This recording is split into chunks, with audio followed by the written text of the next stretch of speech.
Tes tes.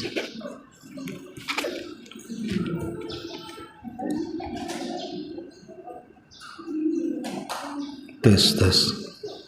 Kita mulai. Bismillahirrahmanirrahim. Assalamualaikum warahmatullahi wabarakatuh. Alhamdulillah wassalatu wassalamu ala Rasulillah wa ala alihi wa sahbihi wa mawalah wa la hawla wa la quwwata illa billahi wa ba'du.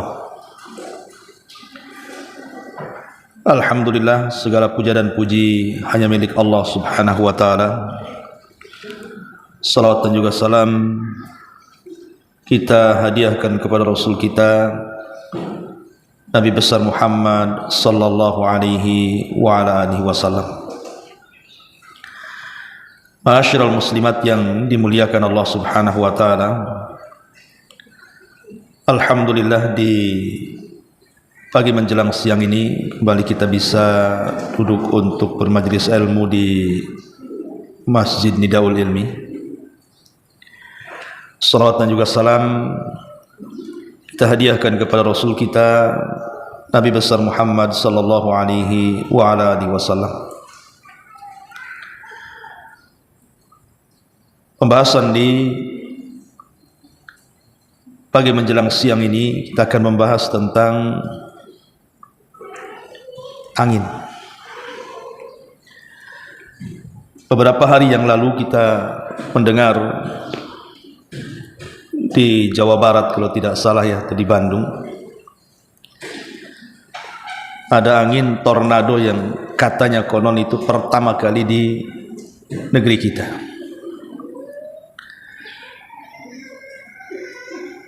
Dan kita lihat di media itu menghancurkan atap-atap bangunan dan membawa bangunan ke langit.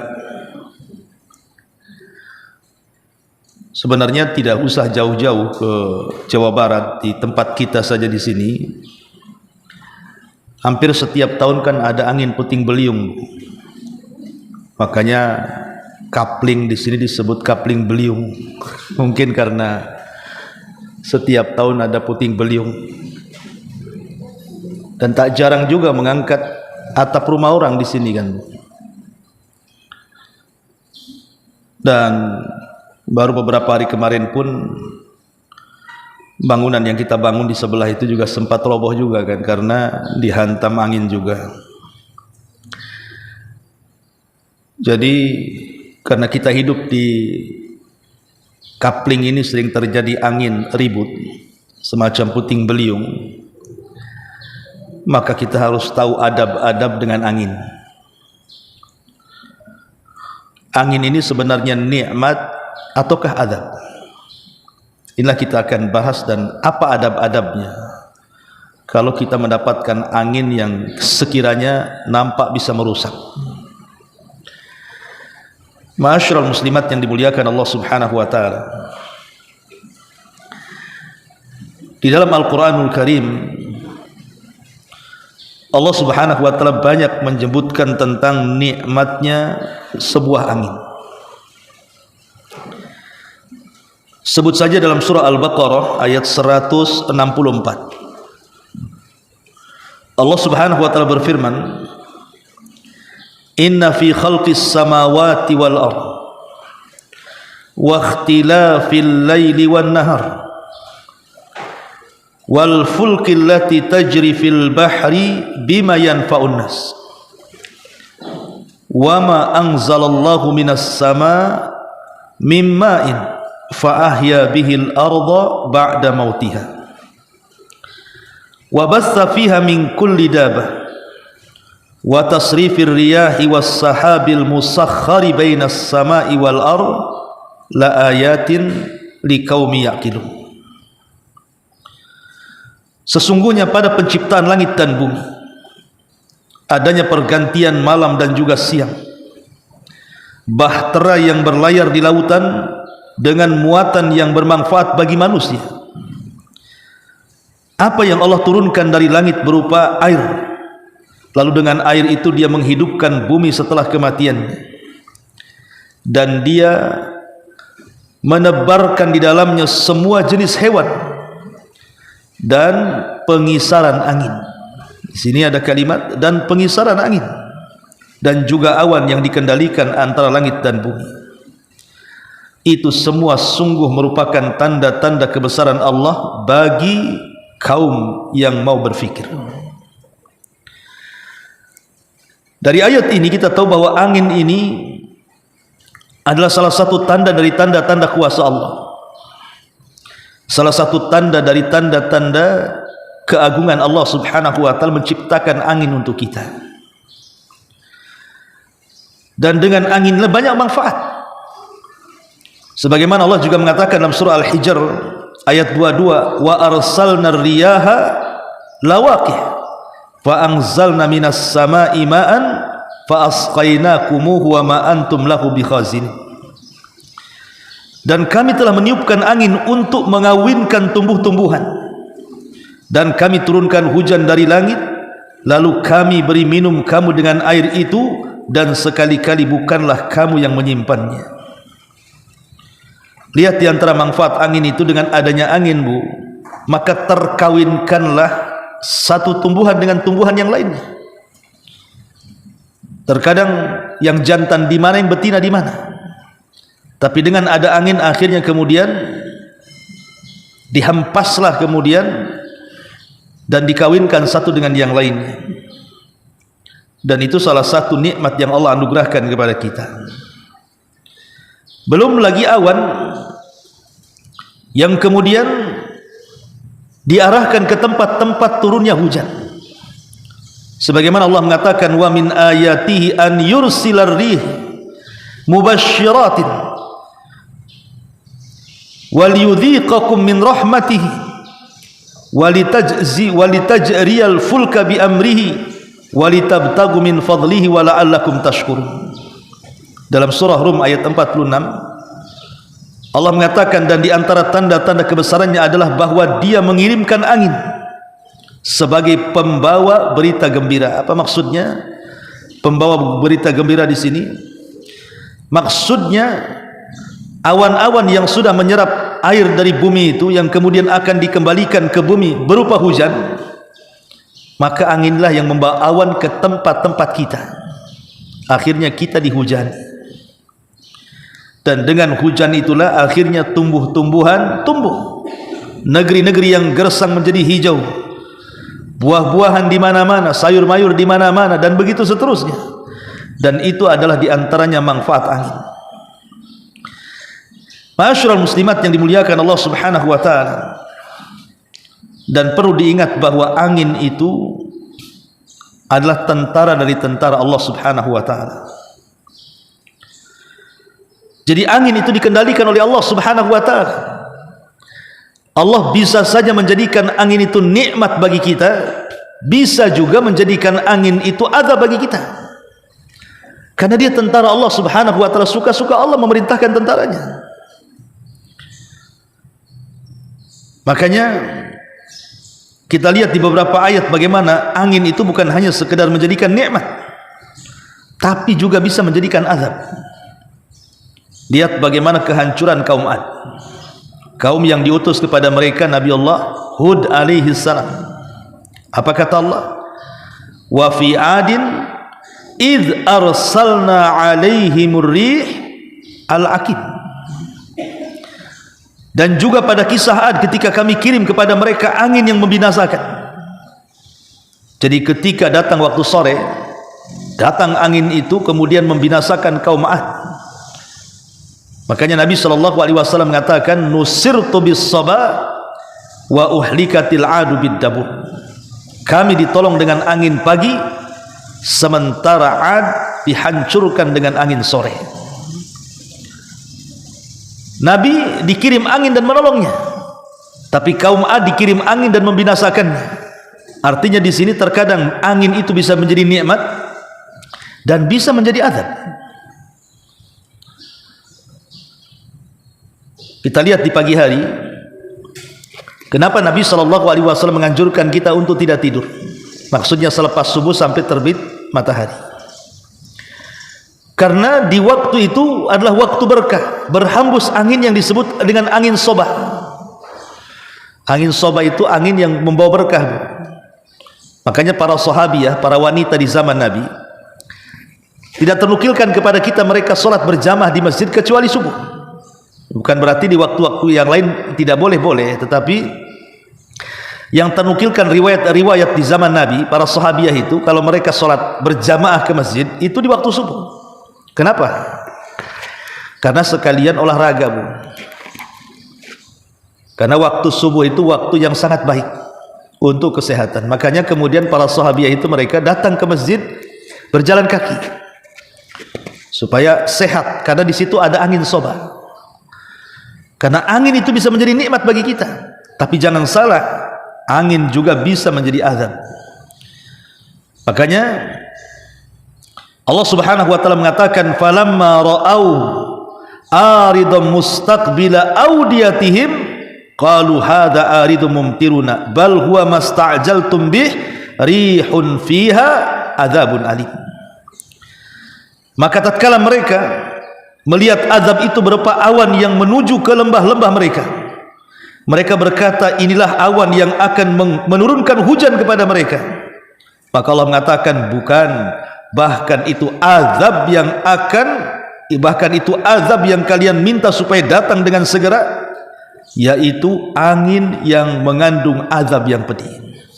Lihat, Allah katakan angin yang mengandung azab yang pedih, menunjukkan angin itu bisa menjadi azab bagi kita. Ma'asyiral muslimat yang dimuliakan Allah Subhanahu wa taala, kalau kita sudah tahu bahwa angin itu terkadang bisa menjadi nikmat bagi kita, terkadang bisa menjadi azab bagi kita, lalu apa yang harus kita sikapi ketika datang angin? Inilah yang penting kita bahas, Bu, supaya ibu paham adab-adab ketika melihat ada angin, terutama angin ini nampak membahayakan, apa yang harus ibu lakukan. Ma'asyiral muslimat yang dimuliakan Allah Subhanahu wa taala, yang pertama, kalau berhembus angin kencang, nampak angin ini kok tidak biasa, kok bisa menggetarkan atap-atap rumah, kemudian mengeluarkan suara, nampak membahayakan. Maka yang harus ibu lakukan, segera berdoa kepada Allah. Apa doanya? Dari Aisyah Ummul Mukminin radhiyallahu anha, kana an-nabiy sallallahu alaihi wasallam idza asafat ar-rihu qala Allahumma inni as'aluka khairaha wa khaira ma fiha wa khaira ma ursilat bihi wa a'udzubika min syarriha wa syarri ma fiha wa syarri ma ursilat bihi.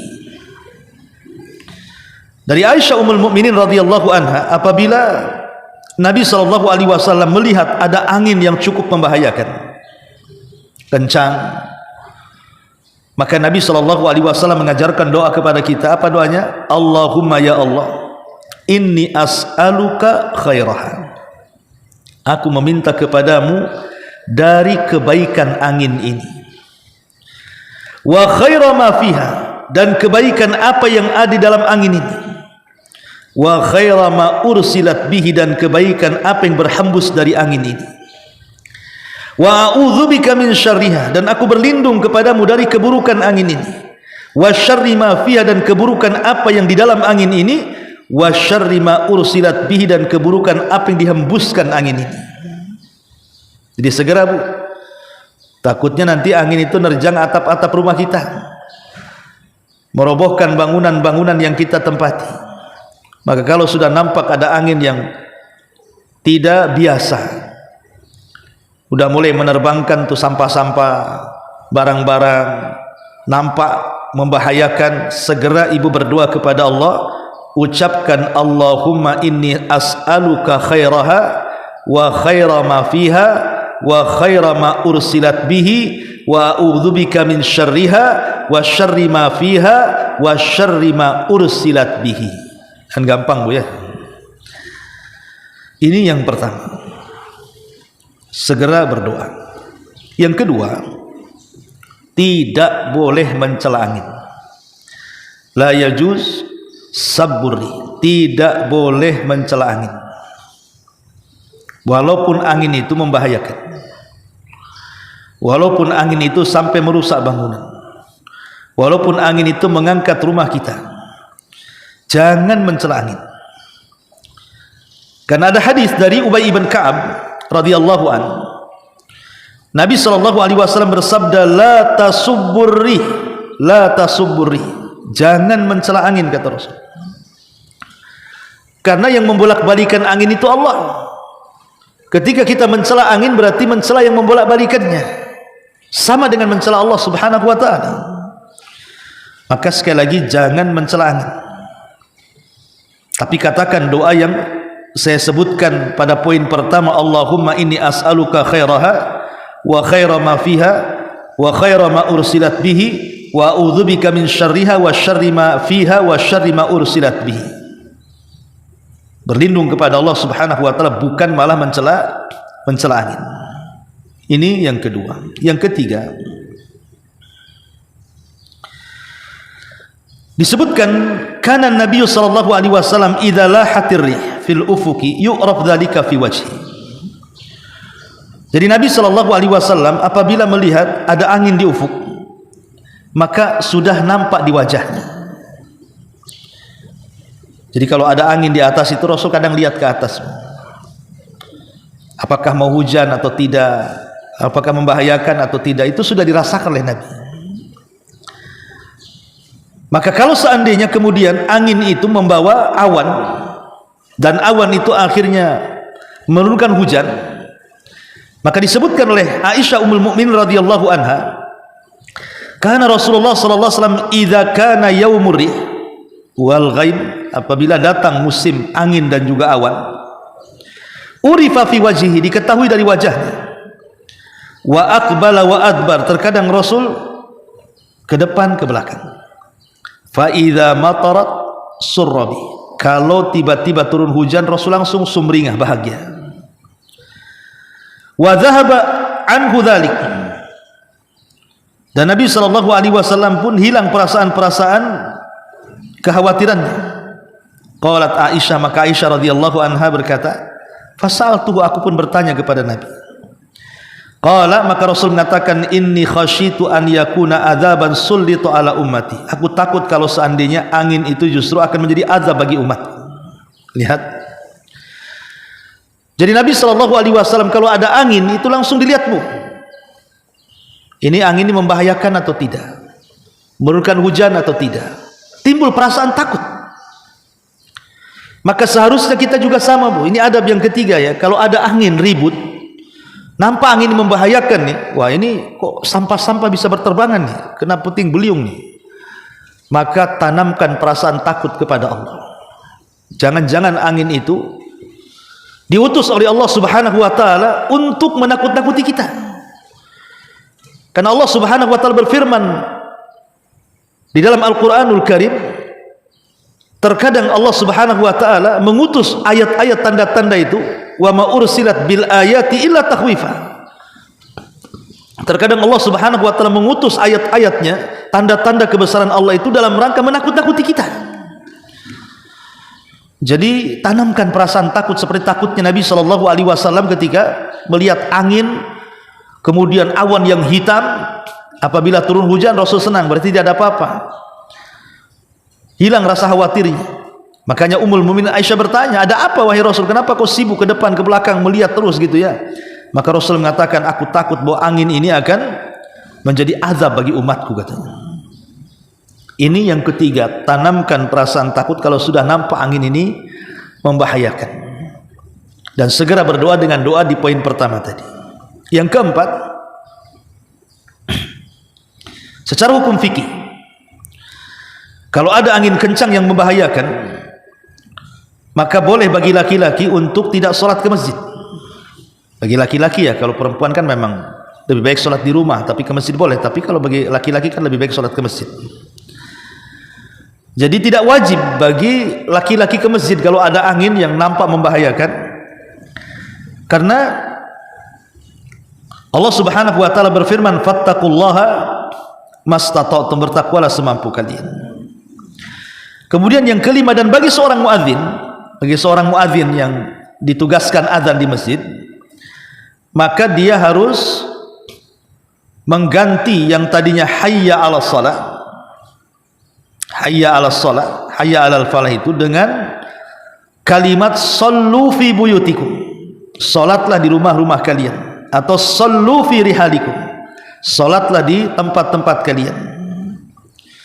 Dan itu disebutkan dalam hadis Ibnu Umar radhiyallahu anhuma, kana Rasulullah sallallahu alaihi wasallam yunadi munadihi fil lailatil mutirah aw lailatil baridati dzatir rih sallu fi rihalikum.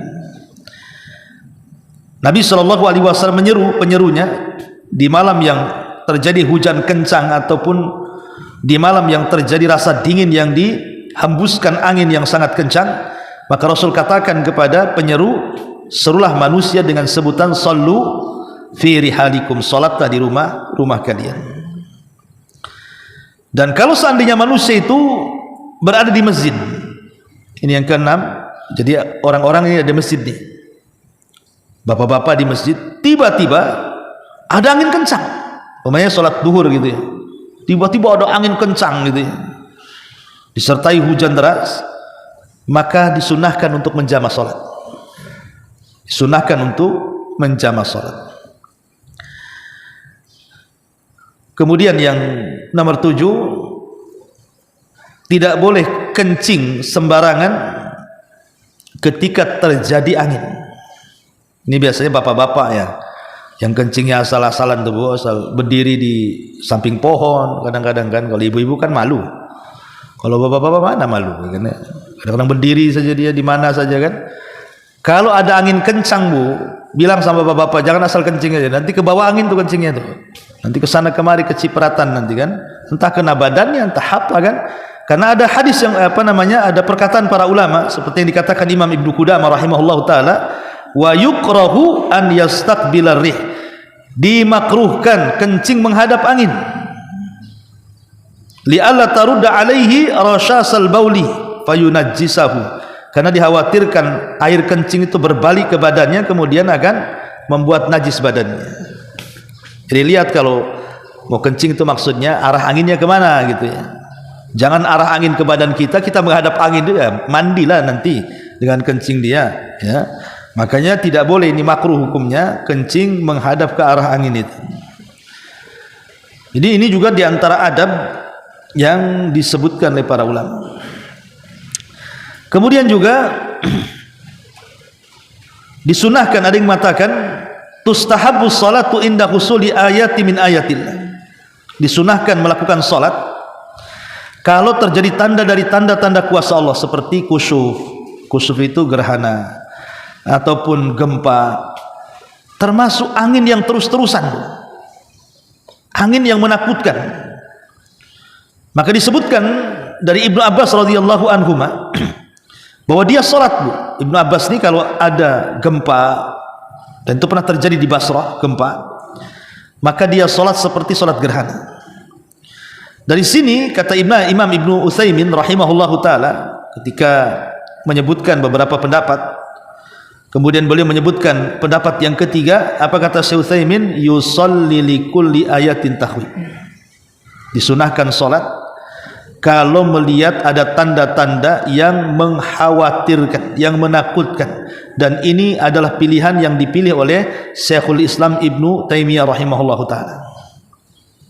Jadi sunnah hukumnya bu, kalau nampak angin kencang ini membahayakan ya, suaranya melengking apalagi tengah malam gitu ya, salat bu 2 rakaat seperti salat gerhana. Kaifiahnya seperti salat gerhana. Tahu kan bu salat gerhana itu? Berdirinya 2 kali, rukunya 2 kali dalam setiap 1 rakaat itu. Kemudian juga yusannu likulli ahadin an yatadarra bid-du'a, disunahkan untuk betul-betul berdoa dengan tador. Jadi bukan hanya berdoa biasa bu, tapi doanya itu tador. Tador itu maksudnya memelas, Bahasa kita itu seperti anak yang meminta sesuatu kepada orang tuanya. Kayak apa tuh anak kecil tuh? Kan memelas namanya Bu ya. Lah itu juga meminta kepada Allah seperti itu, supaya jangan sampai angin yang dihembuskan kepada kita tuh membahayakan kita. Membahayakan kita. Apalagi kalau seandainya angin itu disertai hujan, kemudian membahayakan gitu ya. Sudah nampak banjir di mana-mana, kemudian nampak atap juga mulai terangkat sedikit-sedikit, maka segeralah kemudian ibu juga berdoa, Allahumma hawalaina wala alaina. Ya Allah, jangan jadikan hujan ini menjadi azab bagi kami, tapi jadikan hujan ini menjadi nikmat bagi kami. Ya, pindahkanlah hujan ini ke tempat-tempat yang ya semacam tebing, semacam gunung, tempat tumbuh-tumbuhan dan begitu seterusnya, supaya tidak menjadi azab bagi kita. Jadi sekali lagi Bu, inti daripada pembahasan kita di siang ini adalah kalau kita melihat angin, maka segera ta'awud, meminta perlindungan kepada Allah Subhanahu wa taala. Berdoa dengan doa yang tadi saya ajarkan, Allahumma inni as'aluka khairaha wa khaira ma fiha wa khaira ma ursilat bihi wa a'udzubika min syarriha wa syarri ma fiha wa syarri ma ursilat bihi. Ya Allah, aku berlindung dari kebaikan angin, kebaikan apa yang di dalam angin, kebaikan apa yang dihempaskan angin, dan aku berlindung kepadamu dari keburukan angin, keburukan yang ada di dalam angin, dan keburukan apa yang dihempaskan angin itu. Ya, jadi terus berdoa kepada Allah Subhanahu wa taala dengan doa seperti ini dan ta'awud, supaya angin itu tidak membahayakan kita, tidak merusak bangunan yang kita tempati. Ma'asyiral muslimat yang dimuliakan Allah Subhanahu wa taala, karena kita kan mengharap bahwa angin yang datang kepada kita itu adalah angin yang membawa rahmat kan. Seperti kita tahu bahwa Nabi SAW ditolong dengan angin saat peperangan kan. Nabi SAW ditolong dengan angin saat peperangan. Tetapi ada juga kemudian kaum-kaum yang dibinasakan dengan angin. Intinya bahwa angin ini adalah makhluk dari makhluk-makhluk Allah Subhanahu wa taala. Banyak nikmat yang harus kita syukuri dengan adanya angin ini. Ya contohnya oksigen Bu. Oksigen yang kita hirup itu kan angin. Coba lihat kalau orang mengi ya, atau istilahnya mengi itu sesak nafas gitu ya. Itu kalau dibawa ke rumah sakit, kemudian kata dokter harus diberikan oksigen, itu satu tabung oksigen itu bukan murah Bu. Bukan kayak tabung 5 kilo untuk ibu masak ya kan, itu beda harganya Bu. Tabung oksigen di rumah sakit itu kadang-kadang jutaan kan harganya Bu.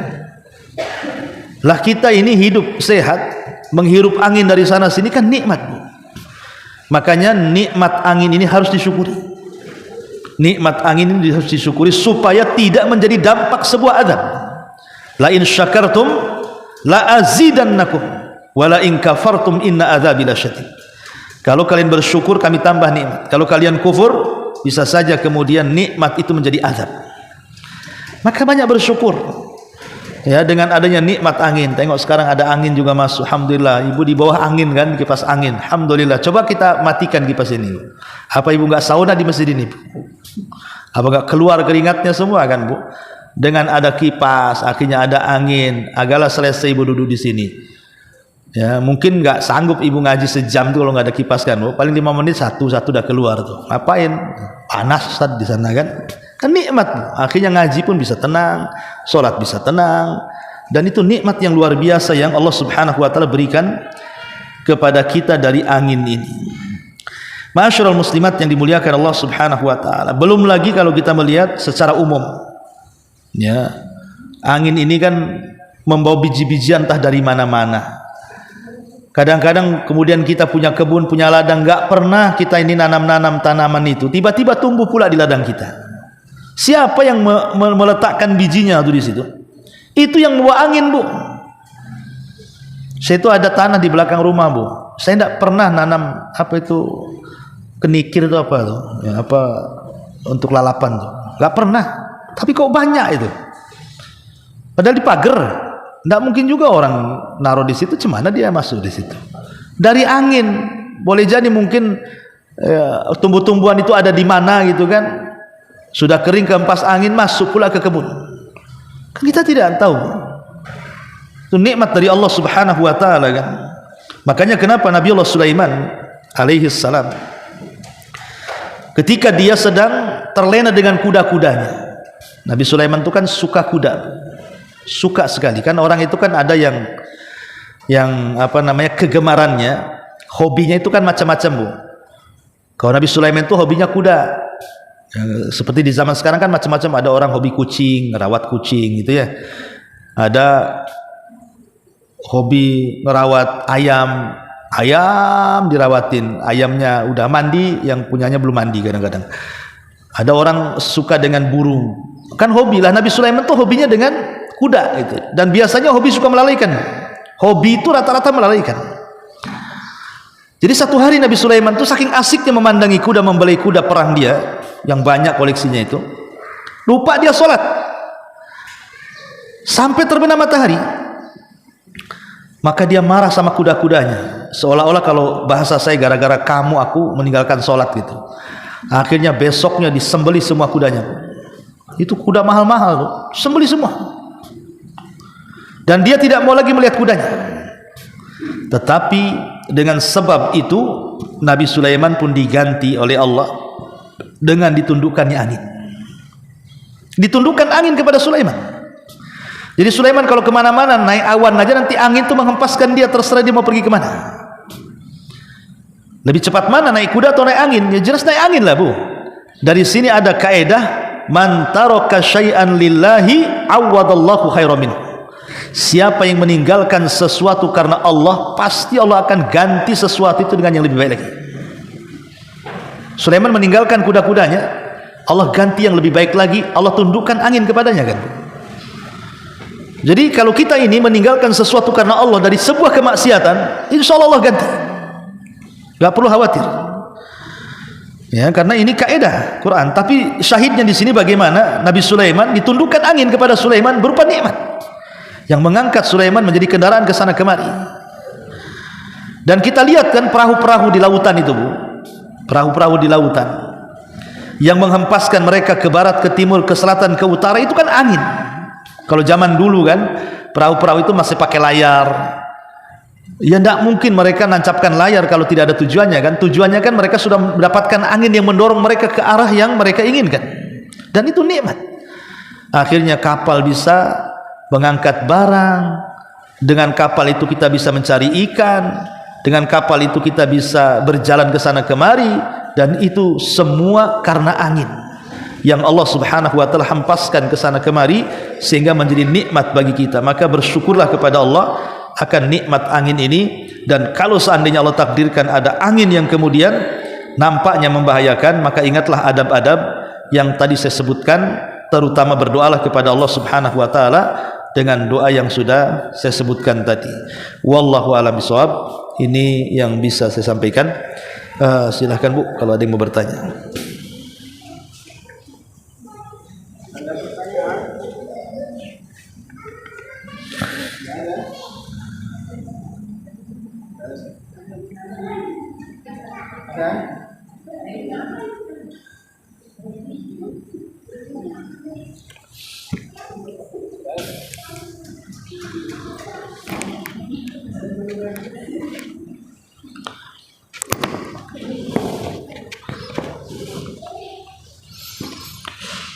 Baik, kalau nggak ada kita tutup.